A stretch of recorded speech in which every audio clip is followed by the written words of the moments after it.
Hai sahabat TCID, kalian sedang mendengarkan podcast Suara Akademia. Ngobrol seru isu terkini bareng akademisi. Skandal riset palsu belakangan rame jadi perbincangan Sobat TCID, especially ketika berita ini naik begitu ya. Menteri Pendidikan Tinggi, Riset dan Teknologi Indonesia, Bapak Brian Yuliarto mengungkap bahwa ini tuh permasalahan serius dan memang juga harus ditindaklanjuti.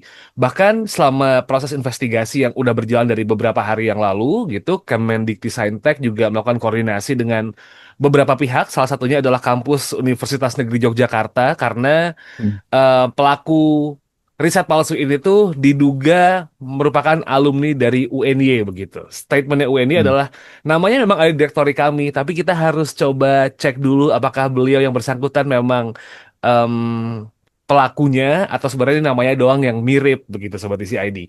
Sampai hari ini diskusi mengenai skandal riset palsu ini masih berjalan begitu ya. Motifnya juga masih dicoba dicari-cari sebenarnya apa. Ada yang bilang untuk mencari travel grant saja, ada yang bilang motifnya cuma pengen jalan-jalan aja begitu kan. Tapi ini menjadi sorotan, bahkan ada yang ketakutan begitu. Kalau misal memang Hmm. ini tidak ditangani secara serius akan mencoreng nama baik Akademia Indonesia gitu dan juga dunia pendidikan tinggi Indonesia. So for this episode kita bakal ngebahas soal situasi yang bikin gak enak gitu ya, especially buat teman-teman akademisi yang juga sebenarnya bikin riset berdarah-darah terus tiba-tiba ada riset palsu kayak gini. And for this episode kita bakal ngobrol bareng sama Mas Ilham Aksanurido. Beliau adalah akademisi dari Universitas Erlangga tapi sekarang sedang menempuh studi doktoral di Jerman. Begitu ya, lebih tepatnya di Munich. Halo Mas Ilham, apa kabar Mas? Halo, selamat siang, selamat sore, Mas Acil. Nice to know Ya, it. Jerman menuju summer gimana nih Mas?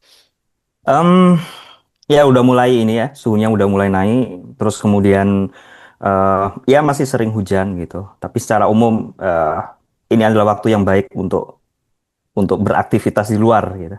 Oke. Ya, Nonton World Cup bareng sama teman-teman gitu sih oke, bakal seru ya. tentu, tentu ya, tentu.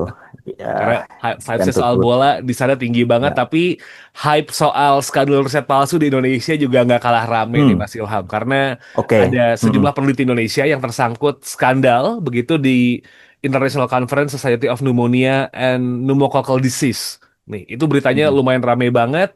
Em, Banyak akademisi yang teriak soal hal ini, institusi pendidikan juga udah lumayan teriak gitu, bahkan Universitas Muhammadiyah Hmm. Bulukumba juga ngeluarin statement yang lumayan tegas gitu. Ketika berita ini awal-awal muncul nih, Mas Ilham, what comes to your mind? Kok sampai ada kasus begini gitu? Ya, jadi pertama kali ya karena saya ngikutin ini itu di sosial media, jaringan sosial media itu pertama kali eh, kaget, kaget dan prihatin itu dua hal ya, Ya. kaget dan prihatin ya. Jadi pertama itu kaget karena ini dilakukan oleh dua orang.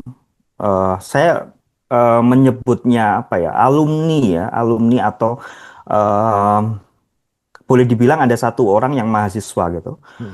Ya, saya cukup kaget dengan modusnya dan karena melibatkan banyak hal ya di situ. Yang pertama adalah soal afiliasi, pemalsuan Betul. afiliasi.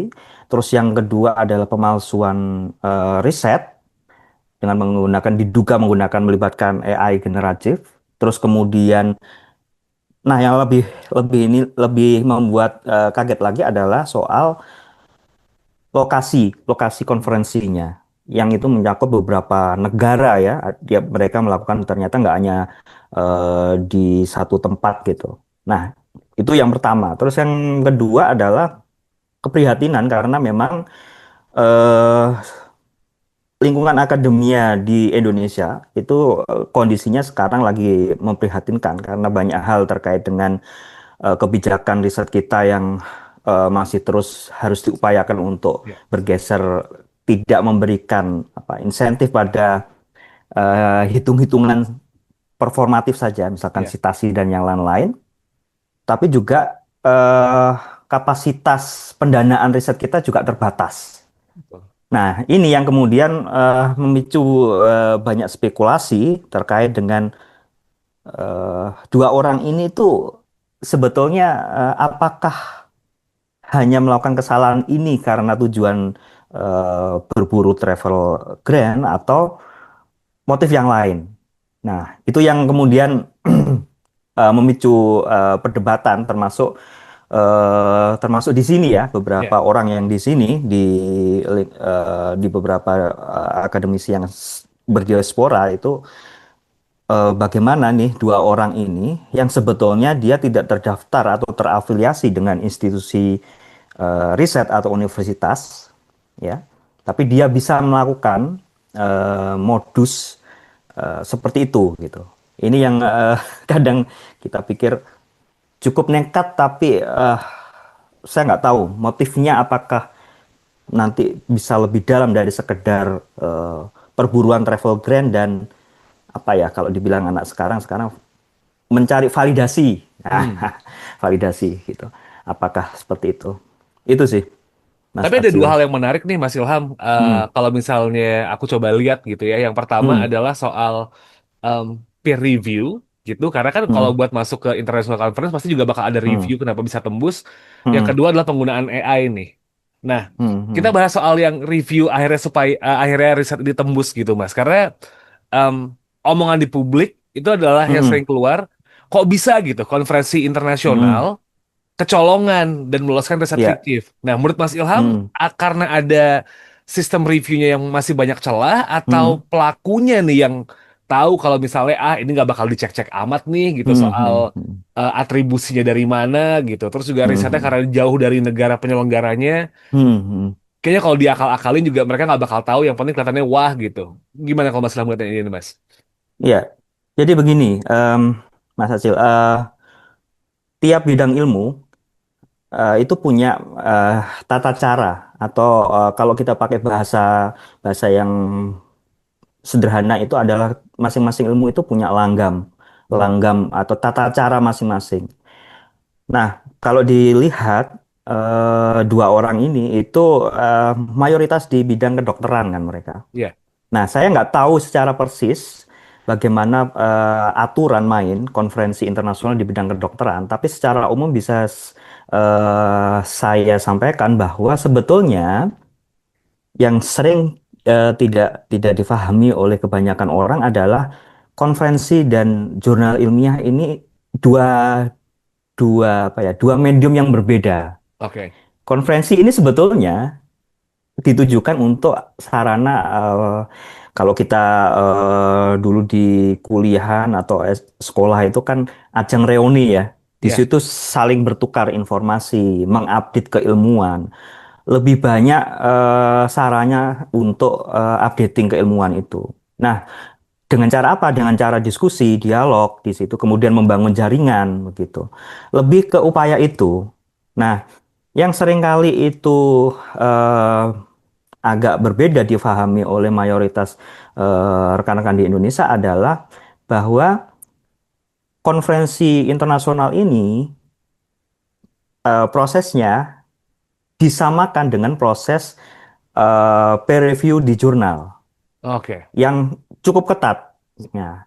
Sehingga biasanya di konferensi internasional ini, tapi saya lagi-lagi ini ya, apa masing-masing disiplin itu punya tata Betul. caranya. Tapi secara saya katakan secara umum. Nah, kalau di konferensi internasional itu apa yang dilihat adalah bentuk abstrak paper yang sangat Hmm. singkat karena orang yang mau datang ke konferensi, yang mau ngomong, mau presentasi itu banyak banget dan misalkan scientific committee-nya dia harus milih nih siapa yang berhak ngomong di sesi-sesi tertentu dalam bentuk panel gitu. Ada panel itu dibuat berdasarkan topik ya atau kajian tertentu. Nah, nanti kemudian orang-orang ini diseleksi, dimasukkan ke dalam satu panel. Nah, nanti mereka berdiskusi. Atas dasar apa biasanya scientific committee itu menyeleksi dari abstrak? Nah, abstrak itu sangat singkat. Ya. paling kalau konferensi itu nggak nggak lebih dari 500 kata, bahkan lebih kurang gitu. Dia hanya memberikan pandangan awal, ya, risetnya tentang apa, metodenya bagaimana, terus temuannya seperti apa. Nah, itu kemudian dikirim. Nah, panitia apa komite menyeleksi, oh ini menarik. Nah, nanti bisa dipresentasikan. Nah, poin utamanya sebetulnya adalah diskusinya itu di konferensi itu yang bakalan apa ya memberikan konfirmasi kepada speaker ya yang sudah terpilih itu untuk apa ya bagaimana caranya kamu melakukan riset ini, metodenya bagaimana. Nah, ada proses diskusi atau dialog itu. Kemudian ya ya begitu gitu. Nah, memang ada beberapa bentuk konferensi itu yang abstrak atau paper awalnya yang untuk seleksi itu lebih panjang. Kadang-kadang seperti itu. Tapi ya lagi-lagi tujuan konferensi ini berbeda ya. Nah, terus kemudian yang seringkali dilupakan, yang membedakan bentuk seleksi konferensi dengan seleksi paper yang akan terbit di jurnal ilmiah itu adalah panitia penyelenggara atau kolegium keilmuan tertentu itu biasanya punya tujuan macam-macam. Misalkan dia memperbanyak diversitas, Ya. sehingga peneliti dari negara berkembang atau eh, mungkin dari beberapa area tertentu yang mereka ingin mengencourage orang-orangnya itu diberikan porsi atau beasiswa atau travel grant. Nah, kemudian dia memberikan porsi itu. Nah, dari sisi geografis, terus ada lagi dari sisi status eh, akademianya gitu. Misalkan dia apakah PhD student atau kemudian atau peneliti awal karir atau sedang mencari atau mungkin student yang baru lulus sedang mencari opportunity. Nah, itu dia memberikan memberikan kesempatan termasuk pendanaan. Harapannya sebetulnya bagus untuk memberikan diversitas diskusi dalam konferensi itu. Itu juga menjadi capaian bagi penyelenggara konferensi karena mereka kan juga dapat sponsor ya. Ya. Nah, dapat sponsor, dapat donor, dapat macam-macam untuk penyelenggaraan konferensi dan mereka harus mempertanggungjawabkan itu kan. Biasanya cara yang paling mudah untuk menilai konferensi itu apa namanya sukses atau tidak selain perolehan paper, banyaknya peserta, diskusi dan yang lain-lain adalah itu tadi diversitas peserta. Terus berapa berapa yang dibiayai Ya. dari negara mana saja. Nah, itu Mas sehingga saya nggak tahu detail apakah memang dalam tanda petik kebobolan. Saya rasa tidak tepat kalau kita memberikan kata apa namanya kecolongan. Hmm. Nah, walaupun ya ini cukup fatal ya isunya. Cuma saya pikir mungkin eh, justru mereka diundang pada awalnya kemungkinan juga untuk dikonfirmasi apakah benar ini risetnya seperti itu. Oke. Nah, nah sementara kalau kita bandingkan dengan eh, paper ilmiah yang terbit di jurnal, yaitu prosesnya tentu saja berdarah-darah, dia melewati seleksi editor, ya, kemudian sebelum layak atau tidak untuk direview, dia dinilai dulu, kemudian nanti kalau sudah oke dilempar ke penelaah, nanti biasanya dua atau tiga bahkan lebih kalau memang papernya berbobot gitu. Terus kemudian ada perbaikan ya, prosesnya bisa setahun lebih gitu. Bahkan ada 2 tahun gitu prosesnya. Nah tentu saja itu. Tapi posisi ini yang kemudian harus kita lihat tujuan kenapa conference itu dibuat dan kenapa kemudian banyak paper masuk yang harus diseleksi. Oke. Jadi akhirnya karena abstraknya yang mungkin quote unquote menarik atau oke buat Hmm, didiskusikan ya Mas ya, akhirnya riset hmm, palsu ini bisa berhasil berangkat ke Denmark gitu ya Mas hmm, Ilham hmm, ya. hmm. Jadi bilang. Iya, Oke. eh, secara umum kalau dilihat dari bagaimana konferensi itu secara umum bekerja itu seperti itu.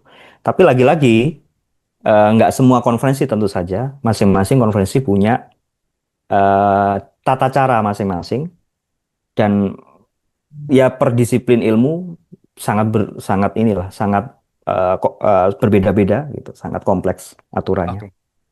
Mm. Well, menarik. Kalau kredensial tuh dicek nggak sih Mas? Karena kan ini dia mencatut nama kampus ya gitu. Itu dicek Nah, juga sama gitu apa enggak tuh?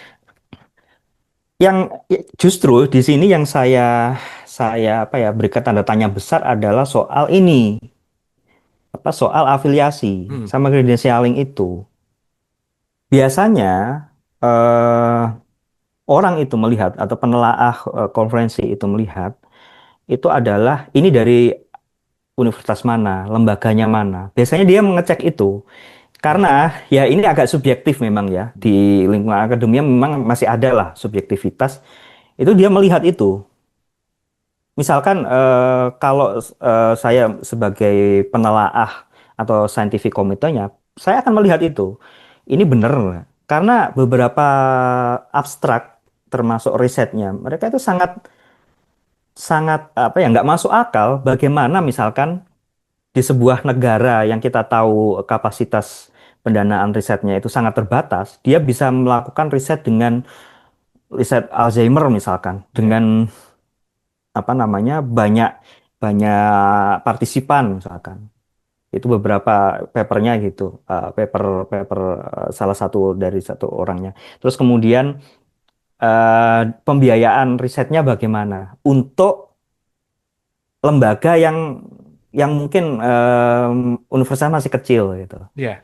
Nah, tapi ya itu kemungkinannya. Tapi lagi-lagi kita juga tidak bisa em, melihat itu karena kalau mungkin apa ya penelaah itu melihat itu, dia akan punya bias soal negara berkembang dan negara maju. Jadi Ya. menganggap ada kecenderungan itu juga. Oh, jangan-jangan meremehkan negara maju misalkan atau negara berkembang gitu dalam soal ini gitu. Nah, itu yang saya pikir perlu digarisbawahi karena justru yang menarik adalah bagaimana eh, scientific committee belum menilai dua orang ini dari sisi lembaganya, apakah itu ada atau tidak. Terus kemudian universitasnya itu bentuknya bagaimana. Nah, itu sih. Tapi saya nggak kaget juga karena dua orang ini juga cukup lihai untuk membranding, melakukan personal branding dirinya ya. Ya. Dia mengaku sebagai apa namanya mahasiswa di beberapa universitas yang cukup bergengsi gitu. Nah, mungkin scientific committee melihat informasi itu ya, seperti itu. Nah, again, banyak banyak sekali kemungkinan, tetapi lagi-lagi kasus ini cukup menarik untuk diikuti, termasuk bagaimana modusnya sehingga ke depan eh, kita ya ini yang terakhir lah, Ya. tidak bisa kita tolerir lagi ke depan. Amin, amin, amin. Oke. Nah, itu terkait soal kenapa bisa lolos gitu nih, Mas. Nah, sekarang yang kedua Hmm, adalah yang ramai didiskusiin sama banyak orang tentang hmm, penggunaan AI dalam pemalsuan riset. Dan ini pakainya hmm, generatif AI lagi gitu. hmm, Nggak tahu generatif AI yang mana gitu kan. hmm, Kayaknya hmm, hmm, di-combine-combine sama dia deh. Kayak misalnya dioper hmm, dari hmm, ChatGPT, dioper ke cloud, habis hmm, itu hmm, dibenerin lagi di DeepSeek, habis itu hmm, benerin lagi di Gemini. hmm, hmm, We hmm, will never know. Tapi kalau misalnya kita ngomongin soal apa ya, pembuatan riset gitu, Mas. Especially hmm, di pendidikan tinggi gitu. Sebenarnya penggunaan AI itu batasannya sejauh apa sih? Ini orang kan sebenarnya lumayan hmm, abusive ya dalam penggunaan AI-nya begitu. Karena risetnya palsu, hmm, nggak ada apa-apanya gitu. hmm, Tapi hmm, mereka pakai AI. Sebenarnya ada batasan hmm. limit yang kayak cuma boleh segini nih gitu dalam penggunaan pendidikan tinggi dan riset gitu, Mas. Ini juga ini ya, masih tahun-tahun ini masih jadi sejak tahun kemarin ya, masih jadi diskusi yang menarik ya. Dan ya kalau kita mau pakai dalam landscape diskusi tentang penggunaan AI, maka tentu saja ada dua hal kan, Ya, yang pro dan yang kontra gitu. Tapi secara umum akademia saat ini itu bergerak ke arah penggunaan, oke. bergerak ke arah hampir tidak ada disiplin ilmu yang sekarang tidak terpapar penggunaan AI itu. Nah, sehingga beberapa yang saya lihat ya, update di COPE, terus kemudian beberapa universitas ya, itu sebenarnya tidak menolak secara keras tidak boleh begitu ya. Ya, Itu tidak terjadi termasuk di tempat saya gitu. Yang yang mereka lihat adalah sejauh mana penggunaannya, pada level apa. Nah, biasanya universitas punya kontrol pada level mana AI itu boleh digunakan. Nah, saya analogikan seperti apa ya? AI itu seperti pisau. Jadi ya, dengan pisau yang sama, kita bisa pakai untuk apa-apa kan? Misalkan betul. kita bisa pakai untuk potong buah, ya, untuk buahnya kita makan. Tapi bisa juga AI dipakai untuk melukai orang gitu. Oh, Pisaunya ya, dalam hal ini pisaunya dipakai untuk melukai orang begitu. Nggak hanya dipakai untuk membantu kita memasak gitu. Nah, kurang lebih AI seperti itu gitu. Nah, eh, yang membuat hal yang lain adalah sebetulnya di ranah etik itu ada yang namanya pengungkapan lah, ya, pengungkapan penggunaan. Nah, beberapa jurnal itu sudah memberikan tingkatan, bahkan diminta untuk oh ini pada level apa menggunakannya, misalkan. Saya sendiri tidak menafik apa ya, menafik fakta bahwa saya juga menggunakan AI. Jadi pada level apa gitu. Nah, misalkan membantu saya untuk melakukan kan paper itu banyak ya dan nggak betul. semuanya berbahasa Inggris gitu. Apalagi saya berposisi di Jerman Ya, dan seringkali menggunakan eh, artikel-artikel itu berbahasa Spanyol, ya, berbahasa Jerman tentu saja. Dan kemampuan apa ya, kemampuan bahasa, kemampuan gramatikal soal beberapa bahasa Jerman, Spanyol dan mungkin ada beberapa yang Prancis misalkan. Itu kan nggak semua peneliti punya kemampuan gitu ya. yes. Sehingga saya menggunakan itu biasanya untuk membaca beberapa teks itu dengan bahasa yang tidak saya kuasai. Nah, misalkan itu. Atau kemudian beberapa orang menggunakan untuk merangkum gitu. Merangkum beberapa. Nah, saya pikir saat peneliti menggunakan pada level itu tidak menjadi masalah. Tetapi pada kasus ini itu dipakai untuk memproduksi atau memfabrikasi data. Nah, itu Ya, fatal sekali. Tanpa AI pun fabrikasi data itu juga tidak dibenarkan gitu. ya. Apalagi ini menggunakan AI yang mana tingkat kecepatan apa ya, kecurangan dan kerusakannya itu lebih besar gitu. Makanya mereka bisa memproduksi paper-paper itu gitu. Nah, itu sih. Jadi ya di level ini saya cenderung sepakat bahwa AI itu alat bantu dan kita harus tahu kan peneliti punya responsibility ya, tanggung jawab pribadi soal bagaimana dia menavigasikan proses risetnya. Nah, itu yang kita harus tahu nih mana yang pada level mana dan apa kita harus berhenti gitu. Ya, itu sih. Nah, dunia pendidikan, dunia penelitian ini kan akhirnya based on trust ya, Mas Ilham ya. Ya, Orang orang tuh butuh kepercayaan gitu bahwa apa yang mm, dilakukan memang benar dilakukan, secara mm, etika juga memang harus dilakukan dengan mm, baik mm, begitu. Jadi kayak ethical dan trust tuh benar-benar dijaga.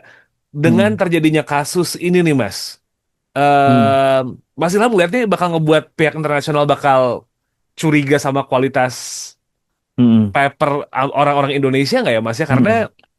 ngebawa Oke. nama tuh dan saya juga Mm, kayak mm, ngelihat banyak banget yang bikin klarifikasi, bahkan ngelihat dari Hmm. postingan sosial media Mas Ilham sampai Hmm. pihak University sorry, alumni orang-orang Oxford di Anak-anak Inggris, PPI. Hmm. anak-anak PPI yang kayak kalau emang ngundang orang bawa-bawa nama Oxford, kasih tahu kita dong, bener apa enggak sampai divalidasi Oke, segitunya gitu, karena kayaknya berdampak mana-mana oke. banget nih Mas. Hmm. Hmm. Saya pikir itu ketakutan yang wajar. Apalagi kita sebagai apa diaspora atau peneliti yang termasuk peneliti-peneliti ya, misalkan rekan-rekan postdoc atau Ya, peneliti-peneliti yang sudah masuk ke jalur tenur ya, yang hmm, masuk ke jalur akademia yang ada di luar negeri kan juga tidak sedikit. Ya tentu saja mereka akan merespon ini dengan respon yang sama dengan kebanyakan orang soal kekhawatiran itu. Saya pikir itu wajar dan itu valid gitu. Tapi kita juga tidak boleh menafikan bahwa sebetulnya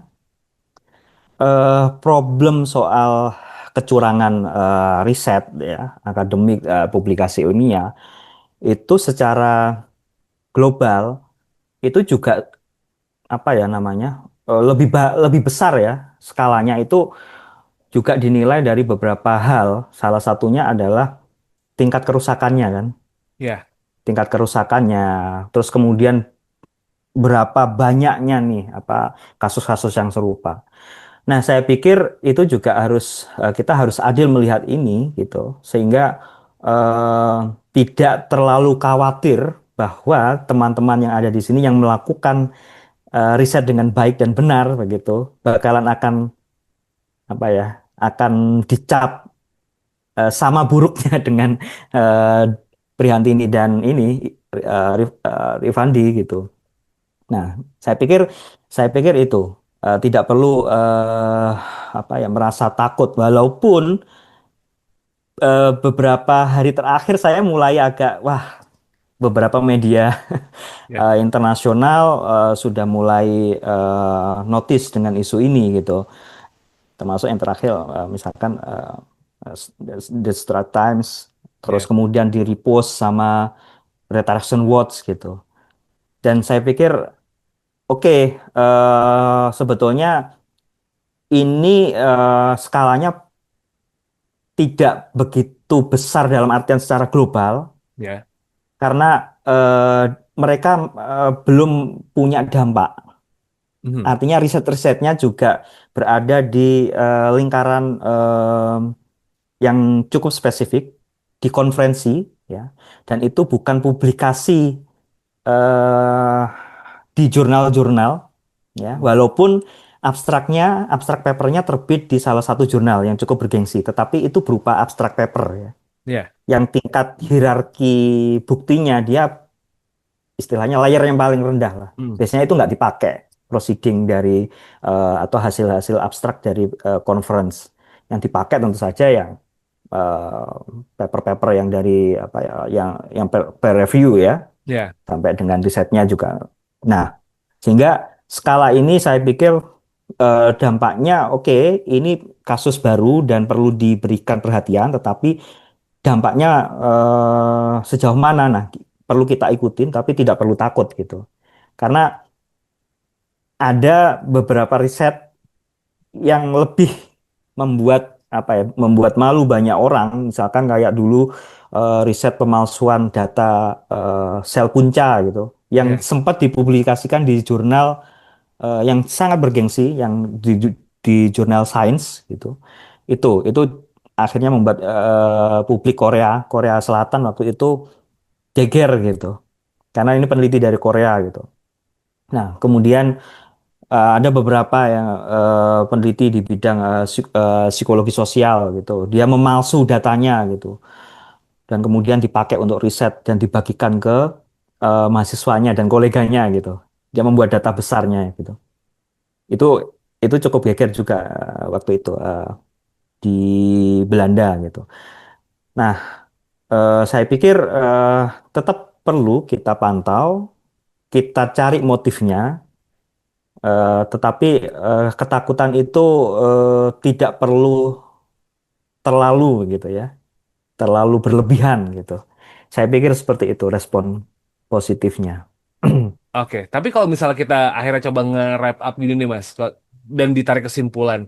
Kalau misalnya publik berpikir ini cuma permasalahan etis, wajar nggak Mas? Atau ini lebih dari itu Mas? Karena kan kayaknya orang cuma Hmm, menganggap ini riset palsu, dia cuma kayak unethical aja dalam hmm, membuat riset gitu, nggak ngambil hmm, keuntungan yang segimana-gimana dan nggak ngasih damage hmm, gitu. Kalau publik hmm. menyederhanain jadi kayak gitu, gimana Mas Ilham? Nah, iya, jadi perlu kita dalami motifnya. Sehingga untuk menilai bahwa kasus ini punya skala yang tingkat resiko yang bagaimana itu perlu kita kita lihat begitu. Nah, permasalahannya yang menarik adalah siapa yang akan melakukan proses penyelidikan pasca kasus ini. Siapa yang kemudian akan menjadi pihak yang secara institusional bertanggung jawab. Nah, ini yang cukup menarik karena dua orang ini sebetulnya statusnya sudah sebagai alumni. Ya, Nah, terus tidak terafiliasi oleh lembaga riset karena memang di dunia riset dan penelitian itu norma dan etika ilmiah itu memang melekat di individu ya. Individu punya tanggung jawab, punya responsibility sebagai sebagai sebuah profesi, sebuah tindakan profesional dia punya sebagai individu. Dan juga sebagai institusi, institusinya juga mengikat individu ini saat berafiliasi.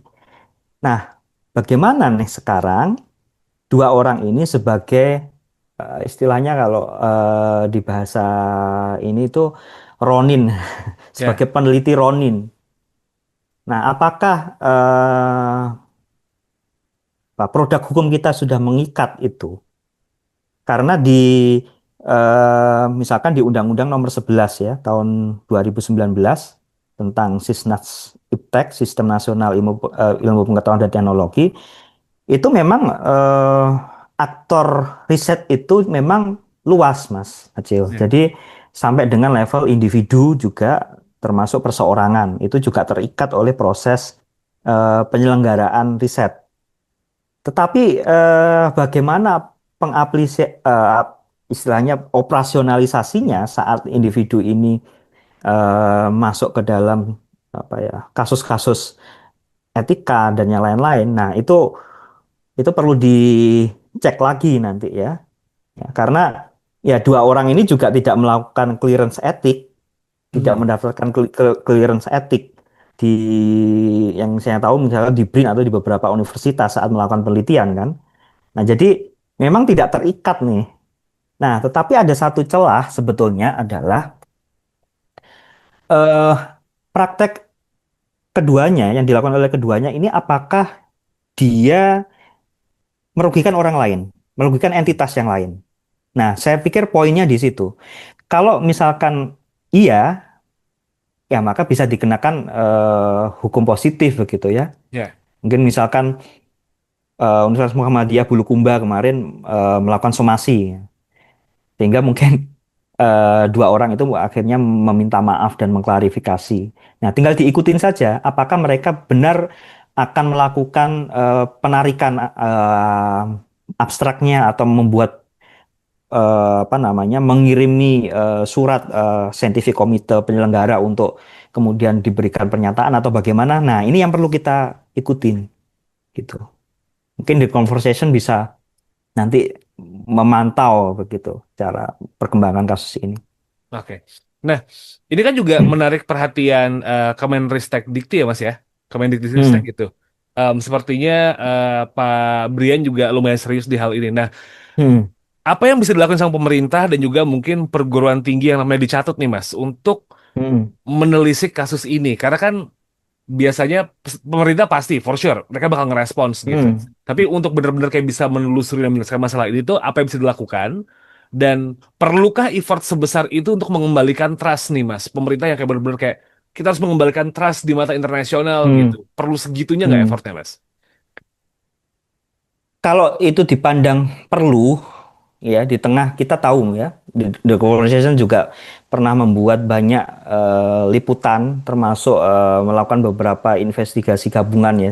Saya lihat di artikelnya untuk melakukan apa ya investigasi soal kecurangan akademik Ya, misalkan. Nah, itu kan sebetulnya problem-problem kecurangan itu bukan hal yang baru ya. Modusnya betul. aja yang berbeda-beda. Mungkin masyarakat akan melihat bahwa wah kita nggak bisa percaya lagi nih sama institusi atau periset di Indonesia. Itu sangat mungkin begitu. Dengan skala dan kasus yang berulang-ulang, kita nggak sering-sering di conversation pernah membahas itu. Nah, kalau misalkan lembaga riset atau entitas publik yang kita kenal mungkin kementerian ya, punya itikat baik untuk mengembalikan kepercayaan publik ya pada praktek risetnya, saya pikir ini Ya, perlu dilihat bukan sebagai apa ya langkah yang menghukum, tetapi sebagai langkah ya karena kalau menghukum atau tidak kan itu ranahnya bukan iya betul. Kementerian ya Kementerian eh, Kemendikbudrisayantek ya atau kementerian atau BRIN misalkan. Tapi mungkin itu ranah hukum positif kalau Ya, ada misalkan pihak yang dirugikan, ya. Tapi menjadi pelajaran penting bagi institusi riset dan pendidikan tinggi soal bagaimana kasus ini terjadi. Kenapa modusnya mereka melakukan itu gitu. Nah, itu sehingga perlu perlu perlu di apa ya, diurai sampai tuntas. Nah, tebakan saya ini tebakan ya, baru tebakan gitu. Karena kasus ini belum belum selesai, belum tuntas, masih remang-remang ya, hmm, masih remang-remang. Ini motifnya apa itu masih masih perdebatan kan. Apakah ini memang modus ada misalkan beberapa nama itu menitipkan namanya untuk ikut konferensi internasional atau memang sengaja hanya mencatut saja. Nah, itu kan perlu perlu dibuktikan ya. Kalau ternyata memang ada beberapa akademia itu yang istilahnya menitipkan namanya untuk bisa ikut konferensi internasional, kemudian kemudian diklaim untuk capaian kinerja atau untuk indikator-indikator lain di universitasnya. Nah, ini tentu problem kementerian gitu. Nah, ya, ada apa dengan ini gitu.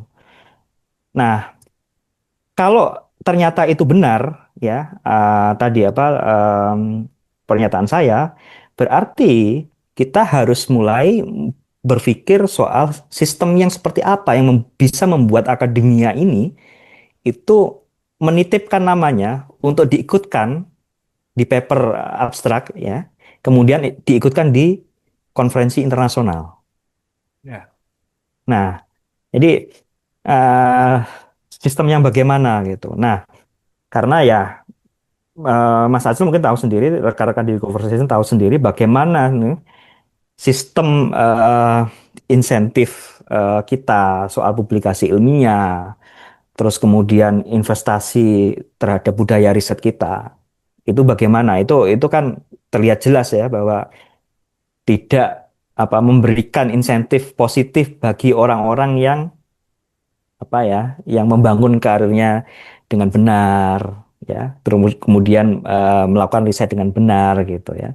Justru dengan adanya kasus kayak gini, mungkin kebijakan yang akhirnya dilahirkan justru kebijakan yang kayak